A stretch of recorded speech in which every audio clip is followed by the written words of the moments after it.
Ты же русский, скажи ему, он же не понимает меня. Вот, скажи, где вот... Ты меня не трогай. Блин. Паспорт дай мне. Ты не имеешь права мой паспорт забрать. Вот, товарищ лейтенант, вот. Видите, паспорт забрал. Я гражданин России. Нихуя, меня не слышит. Товарищ лейтенант, дайте, пожалуйста. Давайте, удостоверенно покажите меня.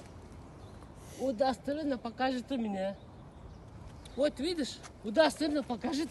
Вот русский человек, я, вот гражданин России. Удостоверенно покажите. Когда? Ты меня, думаешь, меня убьешь, посадишь? И что? Тогда покажи, мой паспорт, дай. Дай паспорт мой. А, да пошел нафиг тогда. Ты завтра... Не, стойте, мужчина. Завтра ты посадишь, Мужчина, я тебя мужчина, посажу. Вот видишь? Видишь что? Мент. Мент.